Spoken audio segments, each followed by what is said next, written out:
अभी हम पश्चिमी उत्तर प्रदेश में माननीय मुख्यमंत्री बागपत गए थे। 5 साल में एक बार गन्ने का रेट बढ़ा है। सोचो कितनी महंगाई बढ़ रही है। हर तरह से किसान को मार पड़ रही है, बेरोजगारी और चरम पर जा रही है, लगातार परेशानी दिक्कत में लोग घिरते जा रहे हैं, जिस कारण से सदन ये लोग कम चलाते हैं। अभी कह रहे हैं कि मुख्यमंत्री सदन को चलाने का दायित्व विपक्ष का भी है। हाँ, विपक्ष का दायित्व है। हम तो कहते हैं कि 1 महीना सदन चलाइए और सदन का पूरा समय रखिए। कहने के लिए सदन 5 तारीख तक चलेगा, लेकिन पूरी तरह से सरकार ने हमेशा चर्चा के पहले बजट सत्र को समाप्त कर दिया। अब की बार भी उन्होंने 18 से 5 तारीख तक का अवधि दी है, पर जैसा ट्रैक रिकॉर्ड रहा है बहुत खराब ट्रैक रिकॉर्ड है सरकार का।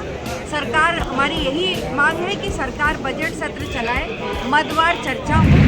हमारी सरकार की प्रतिबद्धता है कि हम उत्तर प्रदेश को राष्ट्र का नंबर 1 राज्य में स्थापित करने के लिए काम कर रहे हैं। हम विधानमंडल दल के दोनों सदनों के सदस्यों से अनुरोध करते हैं, कृपया सदन में प्रतिभाग करते हुए प्रदेश के विकास में सहायक बने।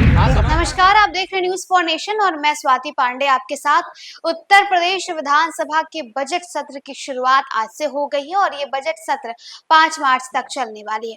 आपको बताएं तो उत्तर प्रदेश में 20 फरवरी को बजट पेश किया जाएगा। अब इस बजट सत्र को लेकर के विपक्ष और सत्तारूढ़ दल आपस में भिड़ चुके हैं।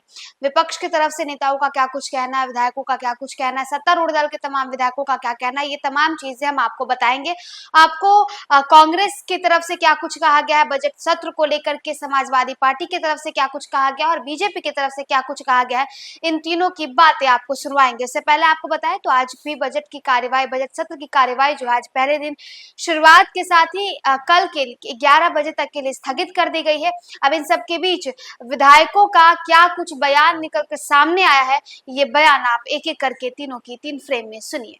सरकार को घेरने का काम। देखिए, समाजवादी पार्टी मुख्य विपक्षी दल है उत्तर प्रदेश में और देश में भी तीसरे नंबर की पार्टी है। माननीय राष्ट्रीय अध्यक्ष जी ने जहाँ लोकसभा में हर एक विषय को छुआ, चाहे वो बेरोजगारी हो, खेती किसानी का विषय हो, चाहे कुंभ से संबंधित जुड़ी हुई कोई बात हो, और चाहे जंजीरों में जकड़े हुए जो लोग आए हैं, जिससे कहीं ना कहीं भारतीय जो दायित्व है उसको कहीं ना कहीं उसमें गिरावट आई।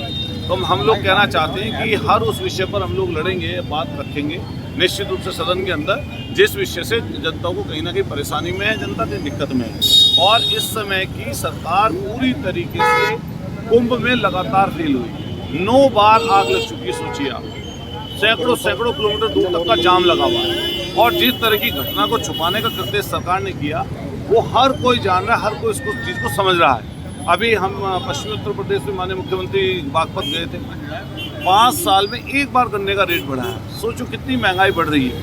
हर तरह से किसान को मार पड़ रही है, बेरोजगारी और चरम पर जा रही है, लगातार परेशानी दिक्कत में लोग घिरते जा रहे हैं, जिस कारण से सदन ये लोग कम चलाते हैं। अभी कह रहे हैं कि मुख्यमंत्री सदन को चलाने का दायित्व विपक्ष का भी है। हाँ, विपक्ष का दायित्व है। हम तो कहते हैं कि 1 महीना सदन चलाइए और सदन का पूरा समय रखिए। कहने के लिए सदन 5 तारीख तक चलेगा, लेकिन सैटरडे की छुट्टी, संडे की छुट्टी, शिवरात्रि की छुट्टी, फिर सैटरडे की छुट्टी, फिर संडे की छुट्टी, इसमें गवर्नर महोदय का अभिभाषण और एक दिन बजट। तो इन्होंने समय कितना रखा आप सोचिए। समय रखिए, हर विषय पर विस्तार से वार्ता करिए, बात करिए और कम से कम विपक्ष के जो सुझाव हैं उन सुझाव को लेने का काम करिए। माननीय अखिलेश यादव जी ने लगातार चूंकि कुंभ कराया था 2013 में, उस कुंभ के विषय में माननीय अखिलेश यादव जी का जो तजुर्बा था, जो एक्सपीरियंस था, उसको लगातार सरकार को कहीं ना कहीं बताने का काम किया, लेकिन सरकार ने उसको माना नहीं, समझा नहीं और जिस चीज़ पर सरकार से बात की गई बल्कि उसको उल्टा लेने का काम किया, जिसका कारण ये हुआ ना जाने कितने लोगों की जान चली गई, ना जाने कितने लोग परेशानी दिक्कत में रहे।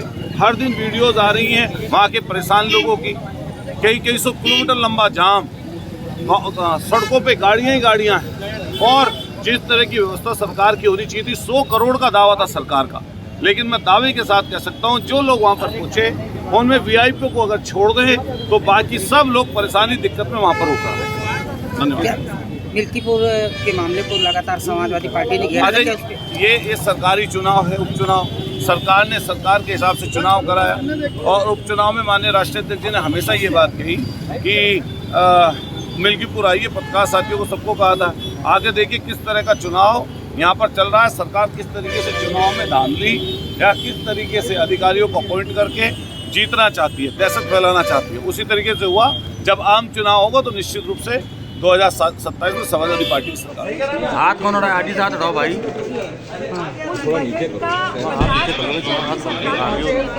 बहुत से केवल बजट प्रस्तुत करना बड़े अभिषेक प्रदेश की जनता तक नहीं पहुंचाना, इस सरकार की जेएमडी नीचे करो। और दूसरी बात, विधानसभा का जो बजट सत्र होता है वो उस पर चर्चा होनी चाहिए। उत्तर प्रदेश के जो अहम विषय हैं, किसानों के मामले हैं, बेरोजगारी है, महंगाई है, लॉ एंड ऑर्डर है, पर सरकार चर्चा कराने से भागती है। पिछले बजट सेशन को भी हम लोग की मांग रही कि आप सेशन को चलाइए, पर पूरी तरह से सरकार ने हमेशा चर्चा के पहले बजट सत्र को समाप्त कर दिया। अब की बार भी उन्होंने 18 से 5 तारीख तक का अवधि दी है, पर जैसा ट्रैक रिकॉर्ड रहा है बहुत खराब ट्रैक रिकॉर्ड है सरकार का। सरकार, हमारी यही मांग है कि सरकार बजट सत्र चलाए, मदवार चर्चा हो विभागों पर, और जो सही सुझाव है उनको सरकार उसका संज्ञान ले। कि समाजवादी पार्टी महाकुंभ को लेकर के जो है शोक संवेदना की मांग कर रही है, सदन में शोक सभा हो। बिल्कुल होनी चाहिए। इस प्रदेश का एक भी व्यक्ति अगर उसका देहांत होता है और सरकार, प्रशासन की और सरकार की लापरवाही की वजह से होता है, तो उस पर संवेदना सरकार को व्यक्त करनी चाहिए। हमारी भी यही मांग है। मोरा जी, एक बजट सत्र है, आज राज्यपाल महोदया दोनों सदनों को संयुक्त अधिवेशन को संबोधित करेंगी। इस बार के बजट सत्र में खास बात आप देखेंगे, ये 2017 से लगातार बजट का आकार बढ़ रहा है। प्रदेश का इंफ्रास्ट्रक्चर पूरे राष्ट्र में नंबर 1 तेजी के साथ प्रगति की ओर प्रदेश बढ़ रहा है। विभिन्न विभागों के मांगों के साथ बजट पर कल 20 तारीख को प्रस्तुतिकरण के बाद चर्चा भी होगी, और लगातार उत्तर प्रदेश का चतुर्मुखी विकास हो, इंफ्रास्ट्रक्चर मजबूत हो, औद्योगिकीकरण हो, लाइन ऑर्डर बेहतर से बेहतर बने। हमारी सरकार की प्रतिबद्धता है कि हम उत्तर प्रदेश को राष्ट्र का नंबर 1 राज्य में स्थापित करने के लिए काम कर रहे हैं। हम विधानमंडल दल के दोनों सदनों के सदस्यों से अनुरोध करते हैं, कृपया सदन में प्रतिभाग करते हुए प्रदेश के विकास में सहायक बने। समाजवादी पार्टी प्रदर्शन कर रही है। समाजवादी पार्टी के पास कुछ बचा नहीं है।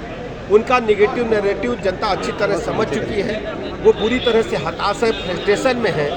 10 में से 8 विधानसभा के उपचुनाव हार चुके हैं, जनता ने उन्हें नकार दिया है। और सबसे बड़ी बात है, महाकुंभ का आयोजन जो दुनिया का सबसे बड़ा आयोजन बना है, 54 करोड़ से अधिक लोगों ने कल तक पुण्य प्राप्त करते हुए, मैं कह सकता हूं कि वहां पर महाकुंभ में पहुंच करके अपना प्रतिभाग सुनिश्चित किया है, और लगातार बड़ी संख्या में देश दुनिया से लोग पहुंच रहे हैं।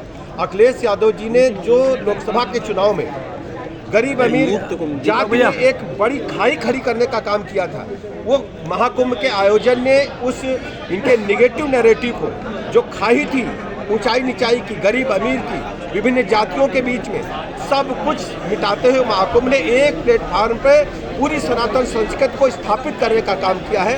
अखिलेश यादव जी के पेट में यही पीड़ा है कि पूरा देश एक कैसे हो गया। भारतीय जनता पार्टी की सरकार माननीय मोदी जी के मार्गदर्शन में बेहतर से बेहतर काम करने के लिए प्रतिबद्ध है।